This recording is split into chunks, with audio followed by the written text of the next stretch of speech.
नमस्कार मेरे प्यारे बच्चों, आप सभी का बहुत बहुत स्वागत है आपके अपने चैनल मूल मंत्र क्लासेस पर the key to your success. जैसा कि आप देख रहे हैं, based on previous year question series, based on previous year question paper की एक सीरीज चलाई जा रही है जिसका पार्ट 4 है, जो आज हम डिस्कस करने चल रहे हैं। क्या चीज़? पार्ट 4 डिस्कस करने चल रहे हैं। आप IBPS दीजिए, आप क्या दीजिए? IBPS में PO अथवा क्या चीज़? क्लर्क, PO अथवा क्लर्क। ऐसे ही RRB दीजिए, इसमें भी क्या दीजिए? PO अथवा क्लर्क। तो मेरे प्यारे बच्चों, आपको बता दें, ये इन दोनों में जो पिछले साल 2019 में जो प्री के पेपर में पूछे गए थे क्वेश्चन, उसी पर आधारित ये सीरीज है जिसके बारे में हम लोग डिस्कस कर रहे हैं। आपको इससे आइडियाज़ होते रहेंगे कि किस टाइप के क्वेश्चन आते हैं, कितने टाइप के क्वेश्चन आते हैं, क्या किस चैप्टर से उठाए जाते हैं। दूसरी चीज़ ये कि आपकी स्पीड बनती रहेगी। तो इसी क्रम में बढ़ते हैं हम लोग सीधे क्वेश्चन की तरफ। आइए वहाँ पर हम लोग डिस्कस करते हैं 1 बाय 1 के क्वेश्चन के बारे में। पहला क्वेश्चन देखिए, बहुत इंपॉर्टेंट क्वेश्चन लग रहा है। 1 से 5 तक, 1 से 5 यानी कि ये जो क्वेश्चन आपके सामने आया है जिसे हम कहते हैं लेटर बंचेस, ये कोडिंग डिकोडिंग का भी एक इंपॉर्टेंट पार्ट है, पूछा बहुत जाता है। इस पर 5 क्वेश्चन है, पढ़िए क्या कह रहा है। The following questions are based on the following 5 words. 5 word दिए गए हैं ना, ये 5 वर्ड दिए गए हैं, ध्यान से देखिए। कह रहा है, if the first letter and second letter in each word is change to the previous alphabet according to English alphabetical order, how many of them will have only 2 vowel. कह रहा है, if first letter and second letter in each word is change, पहले letter और दूसरे letter को change कर दें, किससे? प्रीवियस लेटर से। किसके अकॉर्डिंग? अंग्रेजी वर्णमाला के। जैसे ये V है तो V से पहले क्या आता है? U आता है ना। ये I है, I से पहले क्या आता है बताइए? I से पहले क्या आता है? H, और यहाँ क्या आएगा? W। तो पूछा जा रहा है ऐसे कितने शब्दों में जिनमें केवल 2 स्वर होगा, केवल 2 स्वर होगा। तो देखिए क्या पहले वाले में आपको मिला? जी नहीं, पहले वाले में हमें क्या दिख रहा है? केवल 1 स्वर दिख रहा है। ऐसे ही R से पहले क्या आता है बताएं? R से पहले आता है Q। E से पहले क्या आता है? E से पहले आता है D, और F तो सेम रहेगा, इसमें कोई वॉवेल मिला? जी नहीं।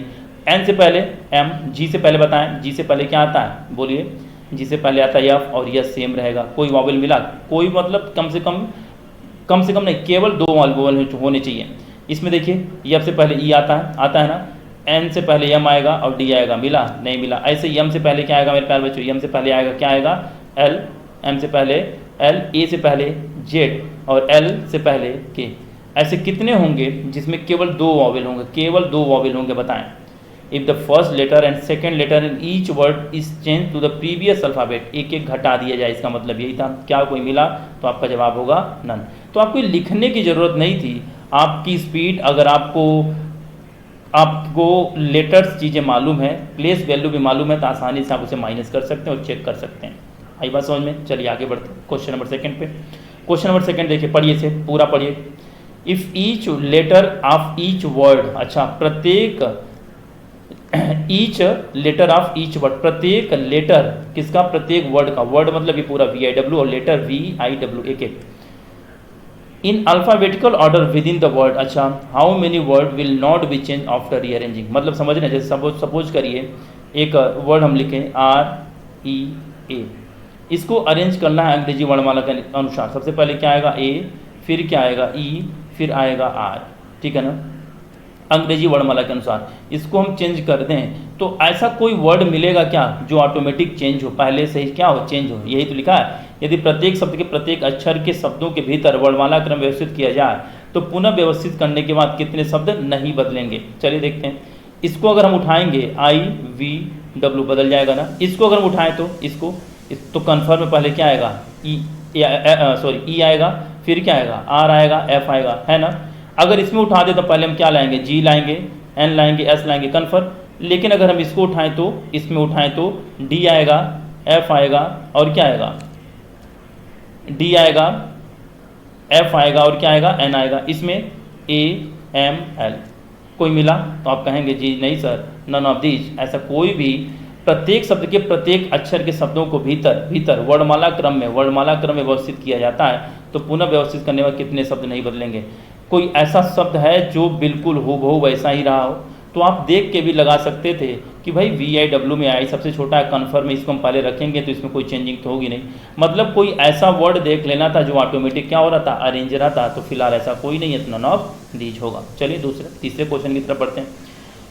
कह रहा है यदि शब्द में पहला और दूसरा अक्षर आपस में बदल दिया जाए, if the first and second letter in each word are interchange, after that all words are arrange in alphabetical order from right to left. अच्छा, पीछे से उल्टे क्रम में, to left, then which of the following word is second from the left. Okay, यदि प्रत्येक शब्द में पहला और दूसरा अक्षर आपस में बदल दिया जाए, उसके बाद सभी शब्दों को दाएं से बाएं वर्णाक्रम व्यवस्थित किया जाए, तो कौन से शब्द बाएं ओर से दूसरा होगा। ध्यान समझिएगा, कह रहा है सभी शब्दों के पहले और किसके दूसरे अक्षर को आई लिख दीजिए, वी लिख दीजिए, डब्ल्यू लिख दीजिए, ठीक है ना। और फिर उसके बाद सभी शब्दों को दाएं से बाएं वर्णाक्रम व्यवस्थित किया जाए अल्फाबेटिकल ऑर्डर के according, right to left, alphabetical के अकॉर्डिंग। ध्यान समझिए, ये है VIW है ना, इसको ये कह रहे हैं पहले दूसरे को इंटरचेंज कर दिए, IVW कर दिए। अब इसको अरेंज करिए अंग्रेजी वर्णमाला क्रम के अनुसार। तो सबसे पहले क्या होगा, WVI, ये होगा जी नहीं, उल्टा नहीं, मतलब इसको अंग्रेजी वर्णमाला क्रम में अनुसार करना है, लेकिन किधर से, राइट टू लेफ्ट से। तो राइट टू लेफ्ट में सबसे पहले क्या आएगा बताइए, आई आएगा, फिर क्या आएगा, फिर कौन सा लेटर आएगा, V आएगा, फिर क्या आएगा, W आएगा। यूँ कर सकते हो आप कि लेफ्ट से इसको डिसेंडिंग ऑर्डर में लिख सकते हैं। ध्यान समझिए, फिर से हम समझाएं। देखिए ये यही होगा ना। इसमें क्या आएगा बताइए, ERF, इसमें क्या आएगा, GNS, इसमें क्या आएगा, इसमें बताइए क्या आएगा, NFD, इसमें क्या आएगा, AML आएगा ना। तो कह रहा है निम्नलिखित कौन सा शब्द बाएं से दूसरा होगा। एक बात बताइए आप, अगर हम इसको बाएं ओर से, निम्नलिखित में कौन सा शब्द बाएं ओर से दूसरा होगा, अगर हम इसको ये लिखने के बाद इसको हम अरेंज करें अंग्रेजी वर्णमाला क्रम के अनुसार, तो अंग्रेजी वर्णमाला क्रम के अनुसार सबसे इसमें पहले लेटर कौन सा आएगा, ये A वाला आएगा। ये कहाँ जाएगा, सबसे लास्ट में, क्योंकि बोला है ना, ध्यान से देखिएगा, लिखा है राइट टू लेफ्ट अरेंज करना है, राइट टू लेफ्ट अरेंज करना है। तो सबसे पहले क्या आएगा, AML आएगा। इसके बगल में कौन सा आएगा बताइए, इसके बगल में आएगा ERF आएगा। इसके बगल में क्या आएगा, G आएगा, GNS। इसके बगल में IVW। इसके बगल में NFD। और लेफ्ट से दूसरा कौन सा आएगा, IVW। कौन सा है, IVW, यानी कि VIW। ये फर्स्ट वाला आपका आंसर होगा। लेकिन आपको लगाना ऐसे नहीं है, आपको इसको ऐसे लगाना नहीं था। एक बात बताइए, आप खुद सोचिए, अगर आप इसको पहले लाएंगे, आई को कहाँ लाएंगे आप पहले, फिर समझिएगा, इसमें ई को पहले लाएंगे, इसमें आप किसको लाएंगे, जी को पहले लाएंगे, इसमें आप एन को पहले लाएंगे, इसमें आप ए को पहले लाएंगे। तो ये लेफ्ट में आप रखेंगे सबसे छोटा ए, यानी कि राइट में सबसे बड़ा वाला जाएगा। सबसे बड़ा कौन सा था बताएं, इसमें सबसे बड़ा था हमारा कौन सा, एन वाला। इसके बाद कौन सा था, आई, क्योंकि ये कह रहे थे अल्फाबेटिकल ऑर्डर में इसको left, right to left arrange करिए, then which of the following word is second from the left. Second left से आप जब जाएंगे तो IVW वाला होगा, यानी कि VIW वाला क्वेश्चन हमारा आंसर है। बिना आप इतना काम किए आंसर निकाल सकते थे। आई होप कि आपको समझ में आ रहा हो। आगे क्रम में बढ़िए, क्वेश्चन नंबर 4, इसका आंसर बताएं आप, कमेंट करके आप लोग बताइए इसका आंसर क्या होगा। कमेंट करके बताइए इसका आंसर क्या होगा, कमेंट करके बताइए इसका आंसर क्या होगा प्यारे बच्चों।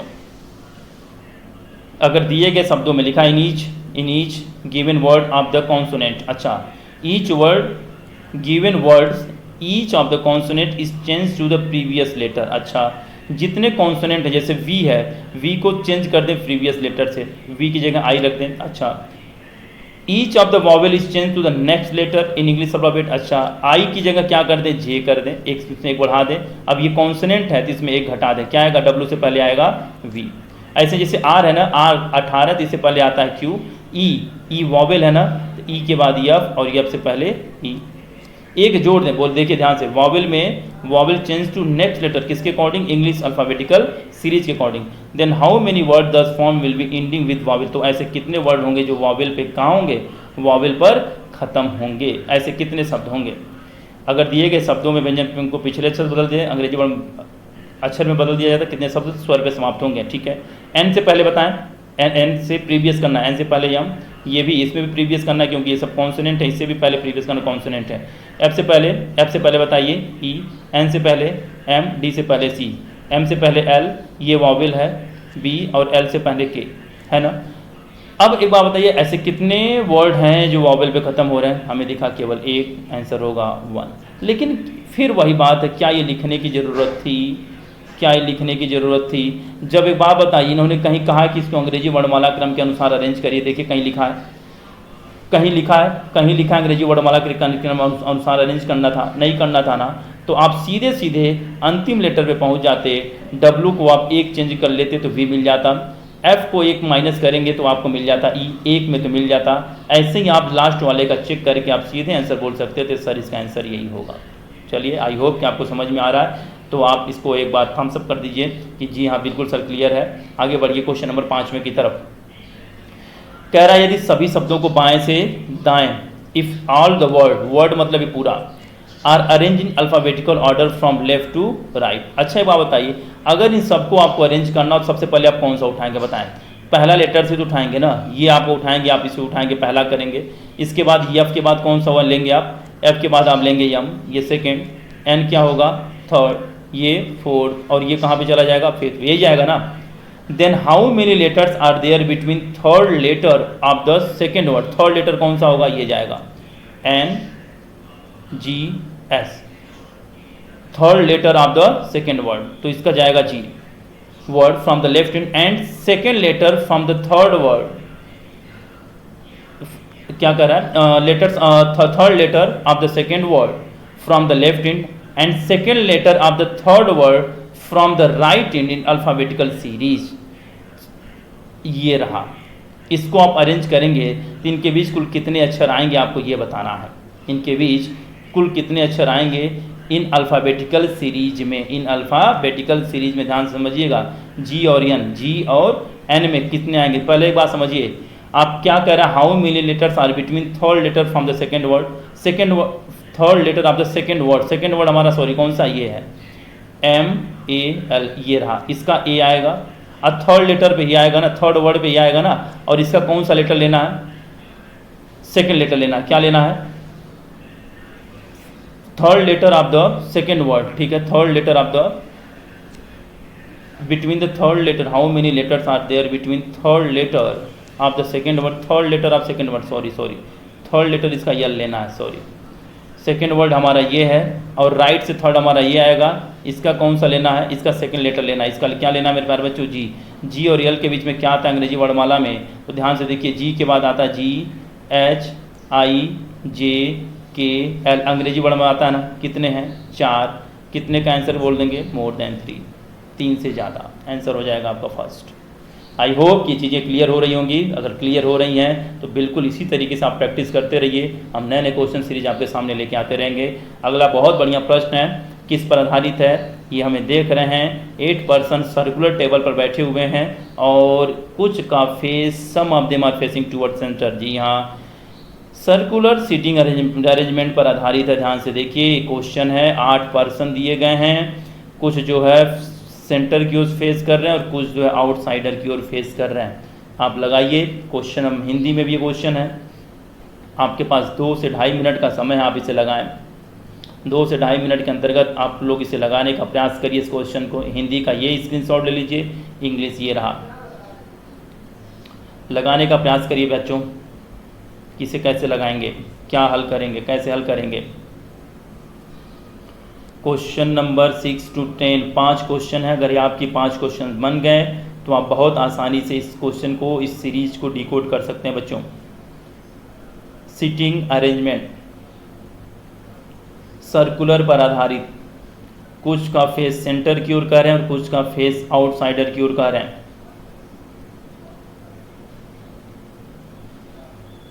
कुछ का फेस सेंटर की ओर कह रहे हैं ये, कुछ का फेस किधर कह रहे हैं? आउटसाइडर की ओर कह रहे हैं ये।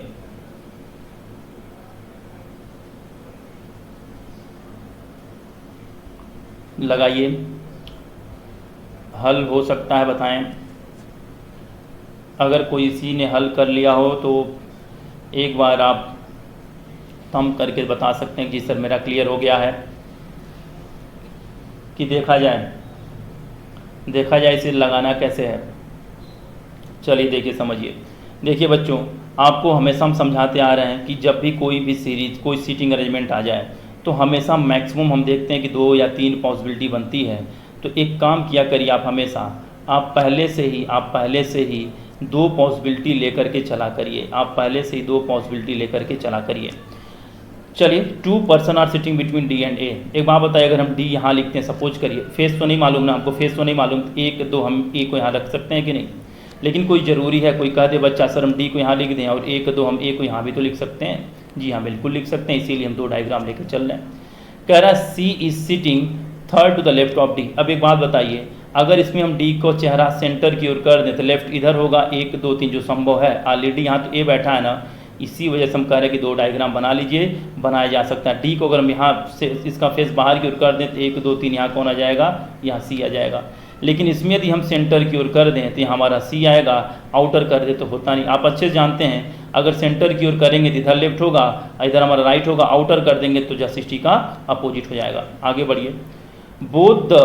Both the immediate neighbour of Z facing the same direction. अच्छा, जो जेड के पड़ोसी हैं, ध्यान से समझिएगा, कह रहा है जो जेड के पड़ोसी हैं,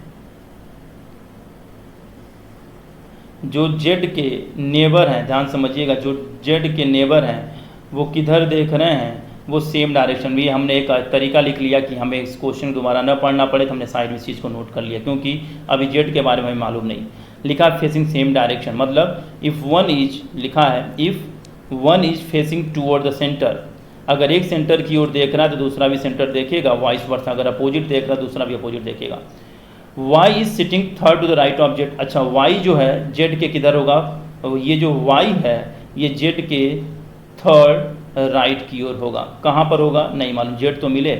लिखा है b is an immediate neighbour of a but not an immediate neighbour of Z. अब ध्यान से समझिए, b जो है a का पड़ोसी है। इस डायग्राम में यहाँ लिख दें कि यहाँ लिख दें, नहीं मालूम। इसमें भी हम यहाँ लिख दें कि यहाँ लिख दें, हमें भी नहीं मालूम। लेकिन एक चीज़ मालूम है, b जो है a के बगल में तो आएगा, लेकिन b जो है जेड के बगल में नहीं आना चाहिए। आगे बढ़ते हैं। y is sitting third to the right of Z. y जो है जेड के थर्ड राइट में है। यहाँ पे y is sitting immediate left of c। अब c का इमीडिएट लेफ्ट, अब अगर c को सेंटर की ओर कर दें तो y यहाँ होगा, आउटर कर दें तो y यहाँ होगा। समझ रहे हैं आप? 2 कंडीशन बन रही है। c को अगर फेस अंदर कर दें तो y यहाँ, बाहर कर दें तो y यहाँ, हो सकता है ना? इसमें भी अगर हम अंदर कर दें तो y यहाँ, बाहर कर दें तो y यहाँ। लेकिन अभी हम इसको अरेंज नहीं कर सकते, थोड़ा आगे बढ़ती है और कुछ लिखा है, पूरी लाइन पढ़िए।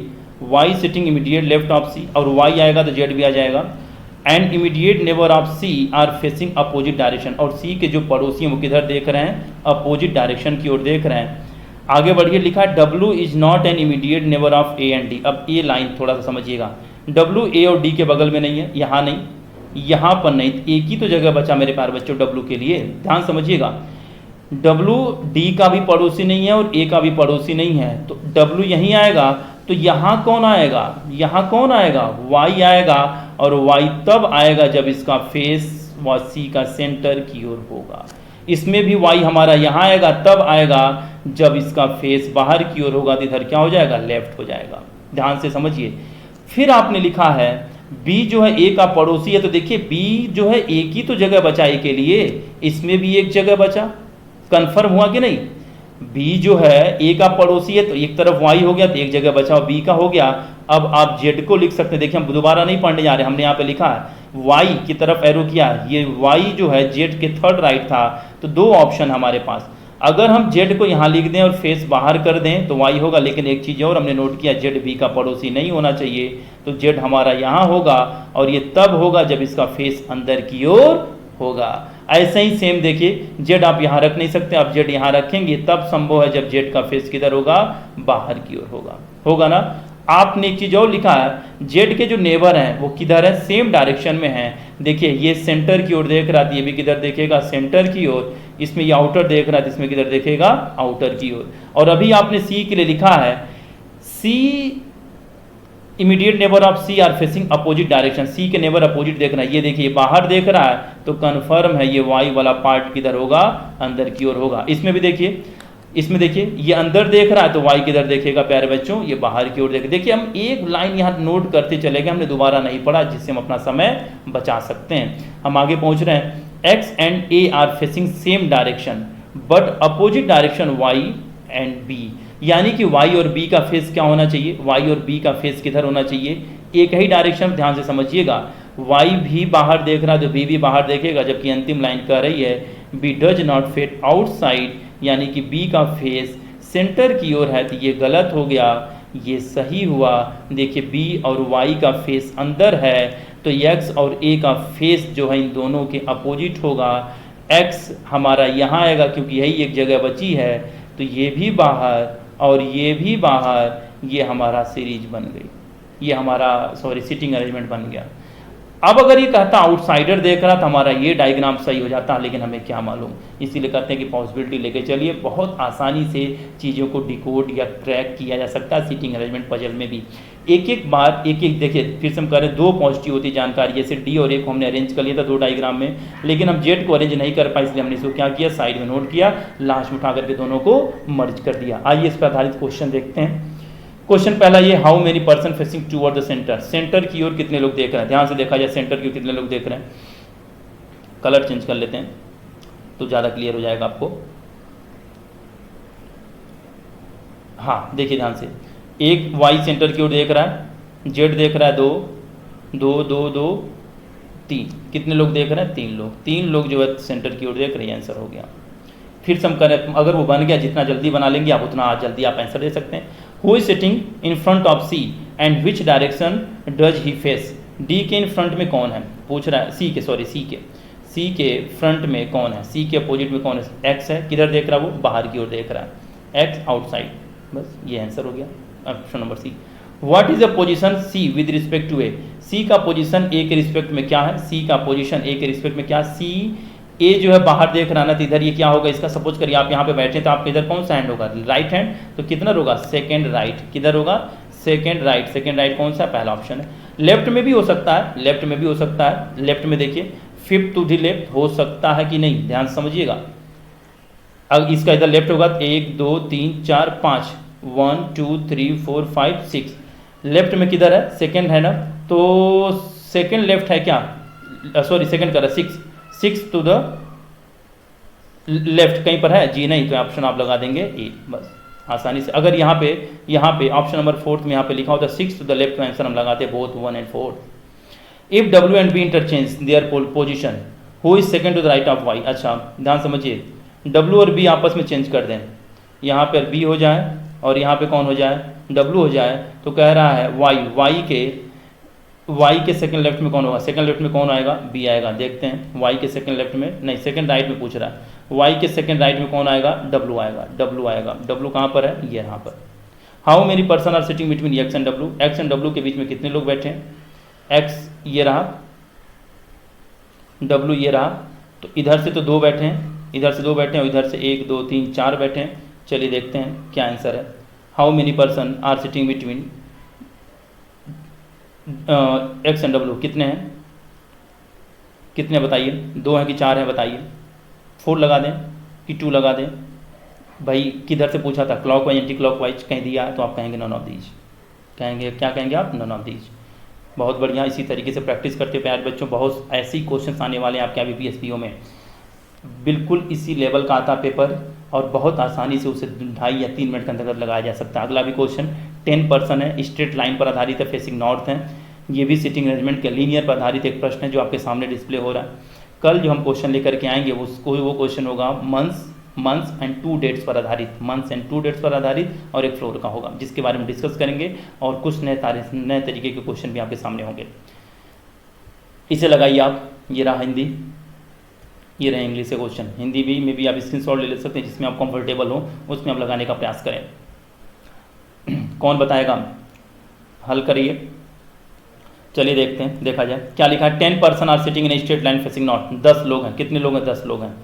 अब ध्यान समझिएगा हमारी बात, 1 2 3 4 5 6 7 8 9, 10, 10 लोग हैं ना। कह रहा है 10 पर्सन हैं, एक लाइन में बैठे हैं, सभी किधर देख रहे हैं, नॉर्थ की ओर देख रहे हैं। तो देखिए हम इसमें भी 2 डायग्राम बना सकते हैं, एक ऊपर एक नीचे खुलकर की ओर। और नॉर्थ की ओर अगर देख रहे हैं, सभी इसका चेहरा किधर है, नॉर्थ की ओर। तो आप अच्छे से जानते हो जो आपका लेफ्ट हैंड होगा वो इनका लेफ्ट हैंड, जो आपका राइट हैंड होगा वो इनका राइट हैंड। ध्यान समझिए, देखिए हम फिर समझा रहे हैं, इसके पहले भी समझाएं। सपोज करिए यहाँ पे एक पर्सन बैठा है पी नाम का, तो आपका इधर से कौन सा हैंड है, इधर आपका हैंड है लेफ्ट, तो इधर लेफ्ट हो गया, सेम कोई भी चेंज नहीं करना है नॉर्थ में।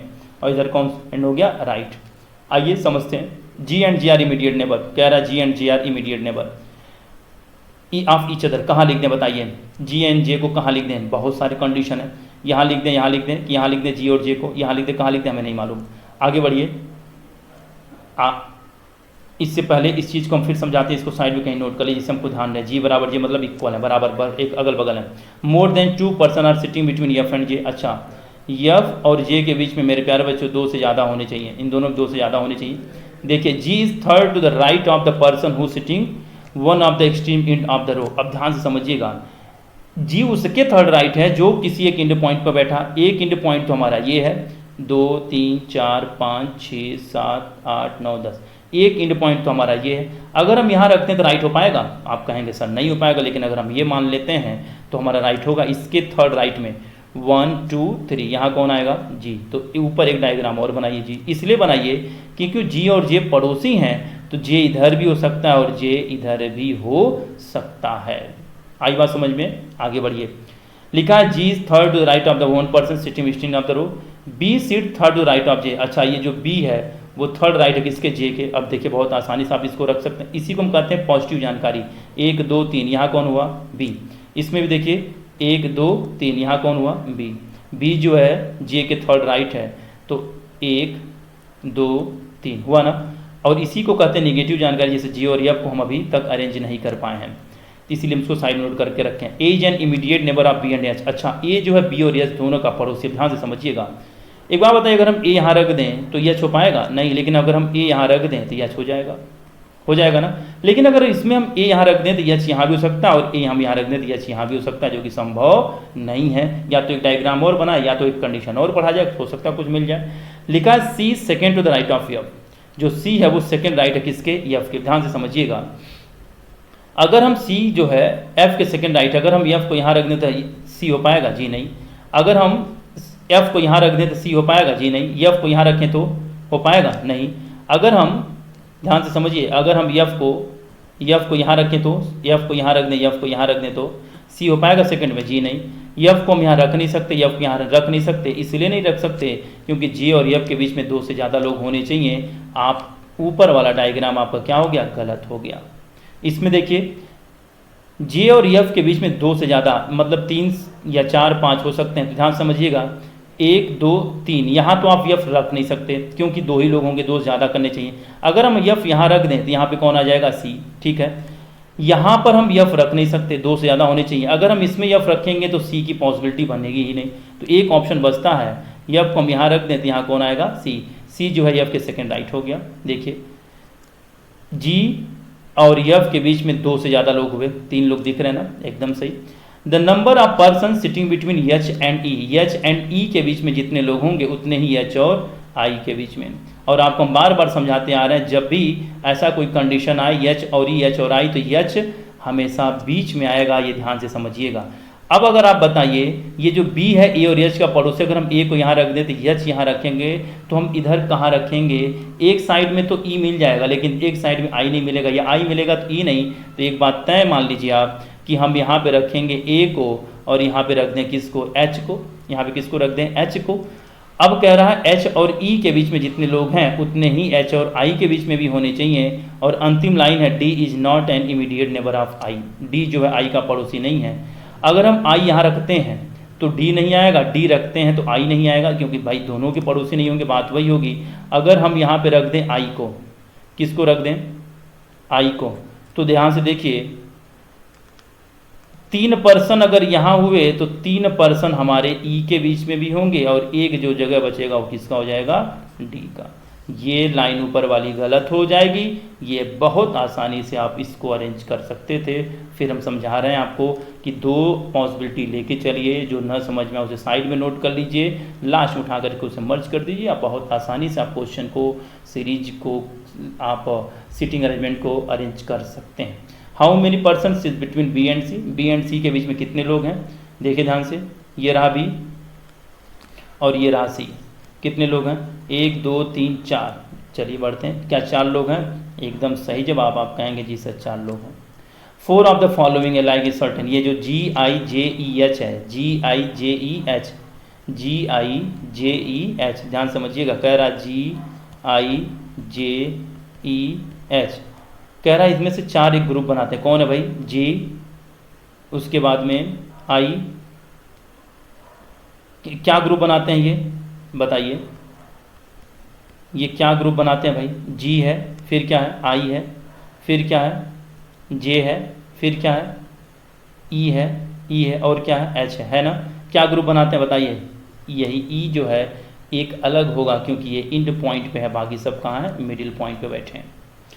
If G and A are interchange their position then who seats immediate right of A, then who seats immediate right of A, कह रहा है G और A आपस में इंटरचेंज कर लें तो A के इमीडिएट राइट में कौन होगा, A के इमीडिएट राइट में कौन होगा। यहाँ पे G लिख दें और यहाँ पे H, यहाँ पे G लिख दें और यहाँ पे H लिख दें, तो A का इमीडिएट राइट में, A का इमीडिएट राइट में तो भैया B ही होगा ना, क्योंकि राइट की ओर पूछा जा रहा है। Who seats immediate right of A, if G and A are interchange their position then who seats immediate right, अच्छा G and A आपस में इंटरचेंज करते हैं, सॉरी, G and A, अगर हम G यहाँ पे लिख दें A को और यहाँ पे लिख दें G को, A का इमीडिएट राइट में कौन आएगा, J आएगा। J कहाँ पर है, ये रहा। Who seat for the right of A, आप ऐसी आशा करते हैं कि आप इसको भी ऐसे आंसर निकाल लेंगे, जिसका कमेंट करके आप लोग कमेंट करके बताइए किसका आंसर क्या होगा, इन दोनों का कमेंट करके बताइए आंसर क्या होगा, कमेंट करके बताइए, फास्ट कमेंट करिए, कमेंट करके बताइए आंसर क्या होगा इसका। चलिए आगे बढ़ते हैं, बहुत बढ़िया, ऐसी प्रैक्टिस करते रहिए सर। ये देखिए 2 क्वेश्चन है इसमें, बहुत इंपॉर्टेंट, ये भी कोडिंग डिकोडिंग का ही पार्ट है। आपसे पूछा जा रहा है, आप इसके पहले भी क्वेश्चन हमने डिस्कस कराया था कि ऐसे क्वेश्चन जैसे ही आए तुरंत आप ये देखा करिए कि इसमें कॉमन क्या है, प्रैक्टिस, ये प्रैक्टिस है ना, प्रैक्टिस का पूछा जा रहा है ना। प्रैक्टिस एक बार बताइए, प्रैक्टिस जो है फर्स्ट वाले में तो दिखा, सेकंड में दिखा जी नहीं, थर्ड में दिखा नहीं, फोर्थ में दिखा प्रैक्टिस, जी हाँ फोर्थ में दिखा। तो केवल इन 4 एलिमेंट में से एक एलिमेंट ऐसा होगा जो फर्स्ट एंड फोर्थ में कॉमन होगा। ढूंढ के बताइए कौन सा कॉमन है, ढूंढ के बताइए क्या कॉमन। पहला टी बताइए, टी है जी नहीं, एच ए है जी नहीं, एक्सो जी हाँ, एक्सो हमको दिखा और हमको एमटी भी दिखा, ध्यान से समझिएगा, हमको एक्सो भी दिखा और हमको एमटी भी दिखा। तो हो सकता हो इन दोनों में से कोई एक किसी और में भी आया हो, तो चेक किया जाए। एक्सो इसमें है जी नहीं, एक्सो इसमें है, सेकेंड थर्ड वाले में है जी नहीं, एम और टी इसमें है कहीं पर, एम और टी इसमें कहीं पर है, इसमें एम और टी नहीं है ना। अब आते हैं हम ऑप्शन पे, ऑप्शन में ध्यान से देखिए, ये दोनों का प्रैक्टिस का आंसर तो आइदर होगा, बहुत बढ़िया क्वेश्चन, समझिएगा इस बात को, आइदर तो होगा, लेकिन ऑप्शन में न तो आइदर है न तो नन ऑफ दीज है, लेकिन एक ही ऑप्शन दिया है, तो इसलिए आप एमटी पे आंसर आप क्या करेंगे, टिक कर देंगे। लेकिन अगर यहीं पर एक ऑप्शन होता नन, तो हम तुरंत नन लगा देते, क्योंकि ये दोनों आइदर के भी केस में था। जब नन है ही नहीं तो हम क्या लगाते, एम्प्टी। या तो ये आइदर में दे दिए होते तो हम इसको टिक करते, या तो दोनों में से कोई एक दे दिए हैं और नन नहीं है तो आप आंसर उसको लगा दीजिए। आई होप कि आपको क्लियर हुआ होगा। ऑलरेडी का आइए, ऑलरेडी का डिस्कस करिए। पहले में ऑलरेडी कहीं है जी नहीं, दूसरे में ऑलरेडी कहीं है जी नहीं, तीसरे में जी हाँ तीसरे में दिखा, तीसरे में हमको दिखा ऑलरेडी, चौथे में नहीं दिखा। इन 4 एलिमेंट में से ऐसा कौन सा है जो केवल इसी में है, टी देखिए, टी नहीं होगा क्योंकि आया है। जे ओ फर्स्ट में है जी नहीं, सेकंड में नहीं, इसमें भी नहीं है। बीटी किसी और में भी है बच्चों, बीटी इसमें भी नहीं है, इसमें भी नहीं है, इसमें भी नहीं है, नहीं इसमें है। जेडी इसमें क्या बचा, ओनली जे ओ, आंसर लगा दीजिए, केवल जे ओ इसी में है, तो ये जे ओ जो है ऑलरेडी का कोड हो जाएगा। ये 30 सेकंड के अंदर आप इस 2 क्वेश्चन को हल कर सकते थे। आई होप आपको क्लियर हुआ होगा। अच्छा 2 और है, 3 और है। क्वेश्चन नंबर 18 रियलाइज का पूछ रही है। रियलाइज ये रहा, रियलाइज का पूछ रहे हैं, ध्यान से देखिए। रियलाइज फर्स्ट में है नहीं, फर्स्ट में हमको नहीं दिखा, हमको सेकंड में दिखा, रियलाइज। थर्ड में कहीं रियलाइज दिखा, थर्ड में नहीं दिखा, हमको फोर्थ में दिखा। तो सेकंड एंड फोर्थ में इसमें और इसमें कॉमन ढूंढिए। जेड ई नहीं, एल ए जी हाँ, एल ए कॉमन दिखा, हमको दिखा एल ए। इसके अलावा एच ए नहीं, टी नहीं। आंसर लगा देंगे हम, क्या लगा देंगे, रियलाइज के कोड एल ए होगा। बहुत ही आसान होता है, आप जितना जल्दी आप लगाएंगे उतना जल्दी आपका आंसर आप दे सकते हैं। योर काइंडनेस हेवन, अब योर देखिए, योर पहले में है, योर जी नहीं, सेकंड में हाँ ये रहा योर, थर्ड में जी हाँ ये रहा, फिफ्थ में सॉरी फोर्थ में जी नहीं। तो इन दोनों में कॉमन ढूंढिए, इन दोनों में सिर्फ कॉमन ढूंढिए, सेकंड और थर्ड में कॉमन ढूंढिए क्या है। जेड ई कॉमन तो दिखा हमको एक चीज़ कॉमन दिखा जेड ई, हमको एक चीज़ कॉमन दिखा जेड ई। और कोई एल ए तो होगा नहीं, एल ए तो रियलाइज का था। एच ए है नहीं। टी क्या टी ई है, जी हाँ हमको दिखा T E.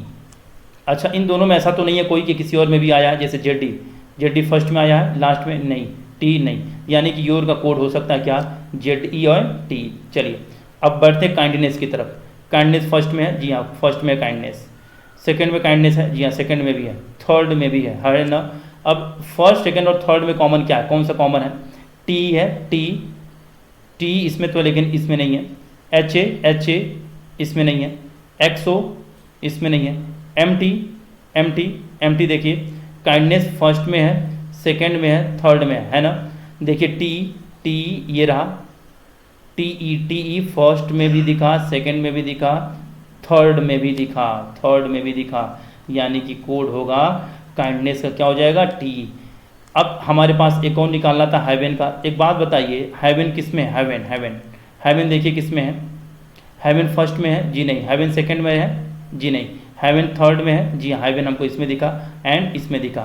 Third and fourth में हेवन है, थर्ड एंड फोर्थ में कॉमन क्या है, टी तो होगा नहीं, जेओ भी नहीं होगा, बीटी होगा, ऑप्शन हो जाएगा क्या, बीटी। अब इन्हीं में से कोई एक आंसर होगा, Z E T E BT. अब ये जो टी था, एक टी किसका हो गया था, काइंडनेस का, आपको इन दोनों में कॉमन मिला, काइंडनेस ही थर्ड में था, तो आंसर हमारे क्या बनेगा, Z E T N B T. इसमें है नहीं, इसमें नहीं, Z E T N B T ये रहा, ये आंसर होगा।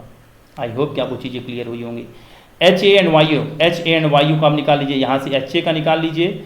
पहले एच ए देख लीजिए, फर्स्ट में है, सेकंड में है, थर्ड में नहीं है, फोर्थ में नहीं है। इन दोनों में कॉमन क्या है, फर्स्ट एंड सेकंड में। प्रैक्टिस नहीं है, काइंडनेस इसमें भी है, लेकिन काइंडनेस थर्ड में भी आया है, जो केवल फर्स्ट और सेकंड में चाहिए। डे इन दोनों में नहीं है, क्या बचेगा, एवरेडी बचेगा। एक ऑप्शन तो हो सकता है एच ए का एवरेडी। वायु इसमें कहीं है नहीं, वायु इसमें कहीं है नहीं, वायु इसमें कहीं है नहीं, वायु इसमें भी कहीं है।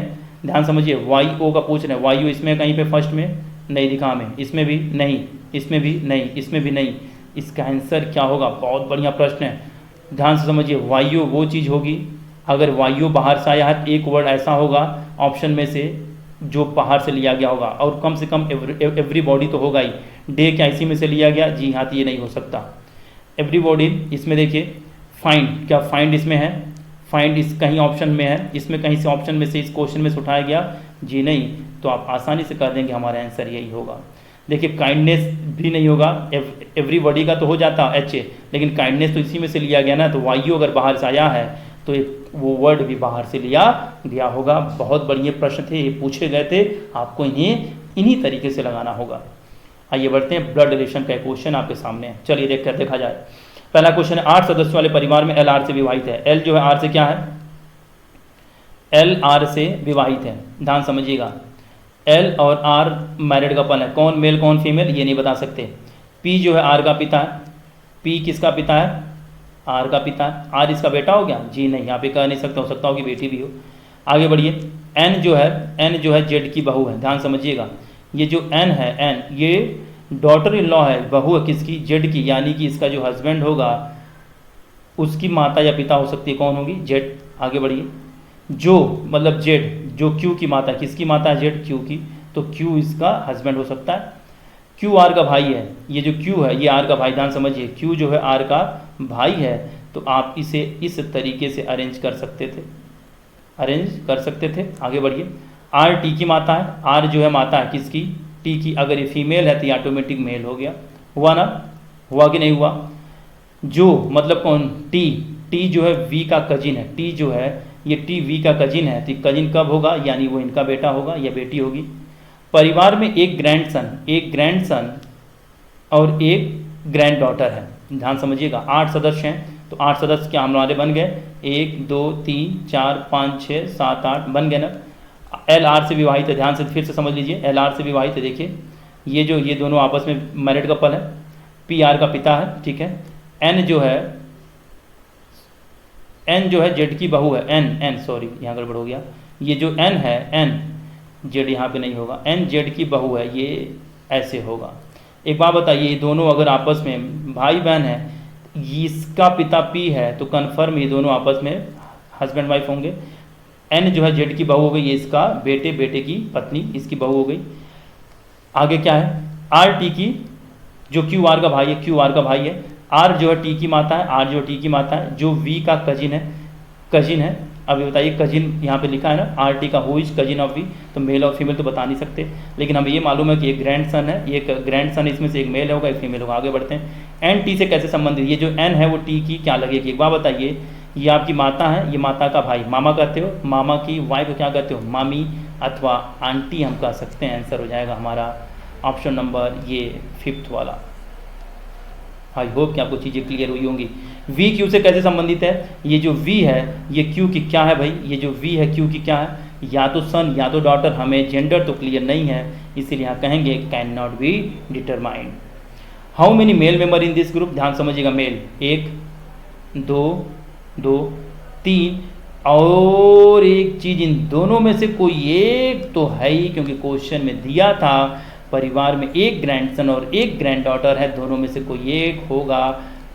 Option number 4। आई होप कि आपको चीज़ें क्लियर हुई होंगी। बिल्कुल इसी तरीके से आप प्रैक्टिस करते रहिए। अगला पार्ट है किस पर आधारित, डायरेक्शन पर आधारित। ध्यान से देखिए, बिंदु एल बिंदु वाई के पश्चिम में लिखा है, बिंदु एल बिंदु वाई के वेस्ट में। ध्यान से समझिएगा, हम आपको बार बार समझाते हैं अपनी क्लास में कि बच्चों हमेशा जो है ऐसे जब भी क्वेश्चन हो आपको डाउट में है तो आप ये डायरेक्शन बना लिया करिए। ऊपर आपका नॉर्थ, नीचे साउथ, आपके राइट हैंड में ईस्ट, इधर वेस्ट होता है। यहाँ पे सही बनाना शुरू करिए बीच वाले पॉइंट से। यहाँ पे रख लीजिए वाई, वेस्ट किधर होगा, इधर होगा। यहाँ पे रख दीजिए, किसको रख दीजिए, यहाँ पे रख दीजिए एल को, और बीच में लिख दीजिए 3। देखिए 3 पॉइंट एल जो है 3 metre west of point Y. आगे बढ़िए। Point A is 10 metre west of point B. अब ए और बी का रिलेशन हमें मालूम नहीं तो इसको ड्रॉप कर दीजिए। Point K is 12 metre north of point A, हमें ये भी नहीं मालूम। पॉइंट यल, अब देखिए यल, ये इस पॉइंट को उठाइए। Point L is 20 metre south of point Z. ये जो यल है वो जेड के साउथ में है, यानी कि जेड जो है यल के नॉर्थ में होगा, तो ये ऑटोमेटिक इसके साउथ में बन जाएगा। यहाँ पे जेड रख दीजिए, ये 20 मीटर। अगली लाइन पॉइंट जेड, अब ये जो जेड है वो 7 मीटर ईस्ट में है पॉइंट के। ये जेड जो है ईस्ट में, किसके ईस्ट में है, के, यानी कि के जो है जेड के वेस्ट में होगा। यहाँ रख दीजिए, यहाँ रख दीजिए के, और कितना रख दीजिए 7 मीटर। ये जो जेड के ईस्ट में हुआ। अब जैसे ही के मिलेगा तो देखिए अगर के मिला तो हमें ए भी मिल जाएगा। के जो है 12 मीटर है नॉर्थ में, किसके, ए के, यानी ए जो है के साउथ में होगा। ये नीचे आइए और ध्यान से समझिएगा, ये पूरी दूरी 20 थी आपका, यहाँ तक ही दूरी केवल ए तक ही केवल क्या होगी, 12 होगी। ये ध्यान समझिएगा। और यहाँ पे लाइन आपने ड्रॉप करी थी, point A is 10 metre west of point B. A जो है 20 से 10 मीटर वेस्ट में, तो एक बात बताइए आप, ये दूरी कितनी होगी, 7 होगी ना। ए जो है बी के वेस्ट में, यानी बी जो है ए के ईस्ट में होगा, और ये कितना हो जाएगा, ये 3 होगा। ये टोटल 10 हो गया, और यहाँ पे आ जाएगा कौन, बी। देखिए ऑटोमेटिक इसके बी जो है ए के ईस्ट में हो गया, पॉइंट ए जो है ए बी के वेस्ट में हो गया कि नहीं हो गया। ये हमारा डायग्राम बन गया। क्वेश्चन हमारा ये पॉइंट वाई जो है के रिस्पेक्ट में किस दिशा में, ये जो वाई है वाई के रिस्पेक्ट में, ये बात बताइए, ये के है, के का इधर साउथ दिख रहा हमें, और हमें इधर दिख रहा है ईस्ट। ये किधर आ रहा है, south east. Option number first. बिल्कुल आसानी से आप इसका जवाब दे सकते हैं। ऐसे बढ़िए, बी एंड वाई के बीच की डिस्टेंस क्या आई भैया, एक बात बताइए, ये पूरी दूरी तो 12 हुई ना, ये भी 7 हुआ, ये 12 हुआ, तो ये भी 12 हुआ, ये पूरा 20 था तो ये 8 हुआ, तो बचा कितना, 8 मीटर तो बचा। कह दीजिए आंसर ये होगा। आप बहुत आसानी से ऐसे प्रश्नों को आप कम से कम समय में आप हल कर सकते हैं। इसी तरीके से आप जुड़े रहिए मूल मंत्रा क्लासेस के साथ। हम आपको नए नए तरीके नए नए क्वेश्चन आपके सामने लेके आते रहेंगे जो प्रीवियस ईयर बेस्ड पे रहें, जब तक आपके पेपर IBPS PO या क्लर्क के नहीं होने वाले। RRB के जो पेपर हैं, जिनके लिए पेपर लगे हुए हैं, उनके लिए बेस्ट ऑफ लक। आप लोग इत्मीनान से अपने पेपर को दीजिए, निश्चिंत होकर पेपर दीजिए, आप मैक्सिमम स्कोरिंग करेंगे, सिलेक्शन बनेगा। Thank you very much, thank you मेरे प्यारे बच्चों।